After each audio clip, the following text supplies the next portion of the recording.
Olá amigos, tudo bem com vocês? Bem-vindos ao canal Fala Sério Pastor, que bom ter vocês aqui. E hoje nós vamos falar de um assunto muito importante, vamos falar sobre a Septuaginta. O que é a Septuaginta? Que vem a ser esta tradução da Bíblia? Então, nós vamos responder essa pergunta e você que quer participar conosco aqui no canal, pode enviar a pergunta aí no meu Instagram, olha, e você vai participar comigo aqui no canal, tá bom? Fica com a gente até o final desse vídeo, compartilha com seus amigos, que eu tenho certeza que vai ser uma bênção para eles também.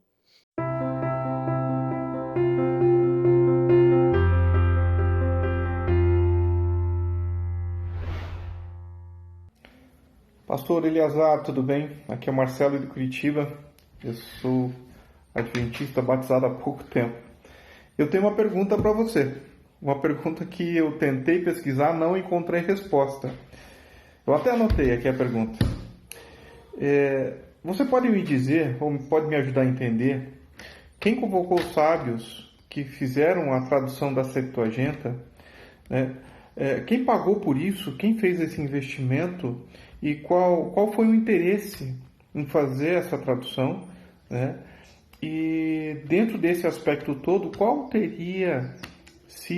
é o impacto da tradução e dos interesses nessa tradução no que a gente tem hoje de textos bíblicos à nossa disposição no mundo todo, né? Qual o efeito disso, né? Eu vejo que você comenta várias situações onde a tradução ela não é tão assertiva, né? Acredito que Deus não permitiria que houvesse um grande engano, mas pequenas distorções eu acredito que existem, né? E isso também para nós é exercício para que nós busquemos a verdade de Deus. Eu imagino dessa forma. Mas me responda aí, pastor. Fala sério, pastor. Marcelo, muito obrigado por sua pergunta, é uma pergunta bem interessante. Eu tenho alguns livros sobre introdução geral à Bíblia e alguns materiais que contam realmente a história do texto bíblico, mas esses materiais ficaram no Brasil, então eu não os tenho aqui em minhas mãos para pesquisa. E eu entrei em um site que eu realmente já conheço e assim a gente já tem uma certa familiaridade de pesquisas nesses temas aqui. E existe, na realidade, uma história que é considerada uma lenda acerca da Septuaginta. Eu, até num vídeo recente que eu fiz sobre os apócrifos, eu contei sobre essa questão da história do texto da Septuaginta, porque foi nela que, nesta versão da Septuaginta, que os deuterocanônicos, né, os livros apócrifos, vixe, quase que não sai. Foi nesta versão, nesta tradução, que os livros apócrifos foram acrescentados. Então, aqui neste site diz o seguinte, olha que é interessante, na história da Septuaginta, ela na realidade é bastante discutida. Existe uma tradição judaica que diz que o Ptolomeu Filadelfo, e esse era um rei do Egito, ele que teria por volta do ano 281 a 246 a.C., convocado ali a pedido do bibliotecário de Alexandria, e a Alexandria possuía a maior biblioteca daquela época. Então, ele, persuadido por este bibliotecário, teria o rei Filadelfo, Ptolomeu Filadelfo, apelado para um sumo sacerdote de Jerusalém para obter uma tradução das escrituras hebraicas. Alguns dizem que foi para que estas escrituras ou estas traduções, essa tradução da Bíblia permanecesse na biblioteca de Alexandria. A biblioteca de Alexandria queria ter tudo o que havia disponível no mundo em termos de literatura, e a Torá, o Antigo Testamento, enfim, o que era considerado sagrado para os judeus, este livro não poderia ficar de fora.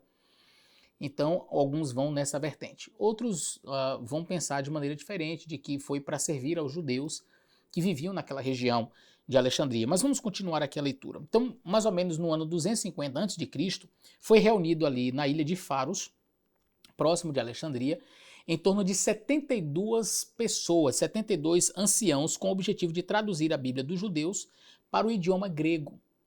Segundo essa tradição, o grupo realizou toda a tradução em 72 dias, e após esse período, o texto grego foi lido perante o povo e recebeu grande aprovação, sendo finalmente apresentado a Ptolomeu. Foi justamente por conta dessa tradução que surgiu o título em latim Septuaginta, ou seja, a versão dos 70, né? O septo vem do 7 ali, do 70. Na verdade, toda essa tradição ela é tida como eu falei, como uma lenda, baseada principalmente no conteúdo de uma carta supostamente escrita por alguém chamado Aristéias, tá? Esse Aristéias, ele escreveu uma carta para o seu irmão Filócrates. Então, nesta carta estaria descrito toda esta história. Com o tempo, vários detalhes, até mesmo de eventos miraculosos, foram adicionados a essa tradição, causando também muitas divergências entre os relatos sobre a origem da Septuaginta. O que provavelmente tem de real nessa tradição é o fato de que, pelo menos, a Torá, né, os 5 primeiros livros escritos por Moisés, o Pentateuco, né, foi traduzido para o idioma grego no Egito por volta do ano 250 a.C., com o principal objetivo de servir os judeus de fala grega que viviam sobretudo na região de Alexandria. Então, com a expansão do helenismo,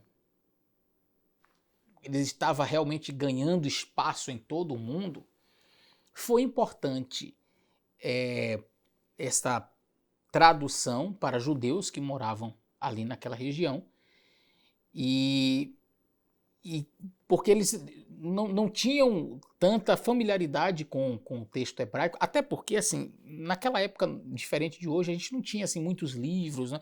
Você tem uma Bíblia, aqui tem ali, tem, em casa tem mais umas 5, você tem Bíblias espalhadas pelo mundo inteiro, mas naquela época não era assim. Então, para você ter um manuscrito hebraico era uma relíquia, né? Então, os judeus eles estavam distantes da sua região natal e precisavam de alguma coisa, mas as crianças que já nasceram falando grego, imagina. Eu moro aqui há pouco tempo nos Estados Unidos e eu vejo filhos de brasileiros que são nascidos aqui. Muitos têm dificuldade de falar o português, falam em casa com os pais, mas têm dificuldades, assim, às vezes, de conjugar até os verbos. Então você vai perceber dentro dessa proposta, dentro disso que eu estou apresentando aqui, realmente essa dificuldade dos judeus que eram nascidos em Alexandria, que não tinham realmente familiaridade mais com o texto talvez hebraico, e aí uma tradução ajudaria bastante, né? Assim, a Septuaginta original consistia do Pentateuco e posteriormente o restante dos livros do Antigo Testamento, que foi traduzida e adicionada a ela também os livros que não eram canônicos, ou seja, os livros apócrifos, e a saber, Tobias, Judite, Macabeus, 1º e 2º Macabeus, enfim, esses livros foram acrescentados aí depois. A Septuaginta, ela não é o principal texto do Antigo Testamento, nós acreditamos que o melhor texto para o Antigo Testamento é, de fato, o texto hebraico, você deve ir a ele sempre, mas longe de ser um material ruim, a Septuaginta é a melhor tradução que nós temos do Antigo Testamento em termos comparativos. Explico.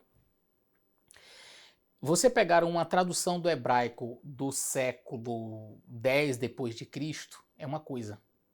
Você pegar uma tradução do hebraico do 2º século antes de Cristo é outra coisa. Ou seja, eles estão bem mais próximos do original, não estão perto assim, mas a Septuaginta ela serve de parâmetro para entender vários textos. Ela não é a palavra final, mas em algumas passagens, por exemplo, que são obscuras no hebraico, você tem o termo grego ali, você olha e diz, espera aí, o que ele realmente queria dizer? Aí quando você vê a tradução do grego, você diz, então era assim que eles interpretavam, legal. Mas quando eu digo que ela não pode ser a versão final, ou a tradução final, a melhor, digna de confiança total, é que às vezes a pessoa, por exemplo, pode colocar uma confiança tal na maneira como o judeu interpretava, ou como o judeu morando em Alexandria interpretou algum texto na hora de traduzir, sobrepondo inclusive ao texto massorético, o texto hebraico. Por exemplo, quando Moisés morreu, e aí Jesus Cristo vai aparecer para Deus vai falar com Josué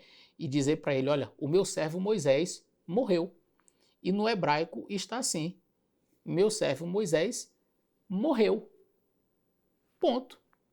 E agora você tem que levar o povo para lá. Quando você vai para a Septuaginta, a tradução está lá, meu servo Moisés está morto. Bom, está morto é diferente de morreu. Morreu. Ação registrada no passado ali, aconteceu, ele morreu. Mas se eu digo que ele está morto, aí é uma coisa que permanece. Não é? Então essa foi a compreensão que eles tiveram do texto. não foi uma tradução exata do texto, né? Então, nesse sentido, a Septuaginta ela vai ter problemas. Então, quando você vai fazer um trabalho exegético, você usa a Septuaginta em termos comparativos, e é o melhor que nós temos em termos comparativos, porque é muito antigo. Mas ela não é a palavra final. Então você vai preferenciar, você vai naturalmente dar maior credibilidade ao texto massorético, ao texto hebraico, e analisar o que a Septuaginta disse, está em consonância, às vezes até clareia algumas circunstâncias, algumas passagens que no hebraico estaria realmente complicado. Tem uma palavra, agora eu não me recordo, faz muito tempo, quando eu dei aula de exegese do Antigo Testamento para a turma de mestrado no IAN, eu me lembro que eu apresentei um texto onde no hebraico parece que era as traduções que nós temos, mas assim, porque nós temos cópias das cópias e cópias de cópias. E no texto hebraico está, parece que é vaca. Era alguma coisa assim. É que mudando uma letrinha só. Tem letras muito parecidas no hebraico, o Vav, o Dalet, o Resh, são parecidos, e às vezes o escriba confundia a letra e colocar. E uma letra que você muda pode mudar o sentido. E aí a pessoa ficava, o que está escrito aqui? É isso? Ou é vaca ou é outra palavra? E aí, vamos para a Septuaginta, e a Septuaginta, o indivíduo traduziu a palavra corretamente, porque a versão da cópia que a pessoa que fez a tradução da Septuaginta tinha, era mais antiga do que essa cópia que a gente tem hoje. Então eles tiveram acesso a uma cópia mais antiga lá e disseram, interessante, então isso aqui era essa palavra e não a de cá, agora legal. Então ela vai ajudar nesse sentido. A Septuaginta pode ser muito útil dentro desse aspecto, no aspecto exegético, enfim. Então, é basicamente isso. Nós não sabemos precisamente a origem da Septuaginta, nós temos essa lenda. As probabilidades ou as possibilidades dela ter sido escrita são estas, tá? Para compor ali a biblioteca, ou quem sabe para ajudar os judeus que estavam ali naquela região. E a importância dela para o texto sagrado é exatamente essa que eu falei aí acerca das exegeses, tá bom? Eu espero ter ajudado nesse vídeo. Que Deus abençoe você e até o nosso próximo vídeo.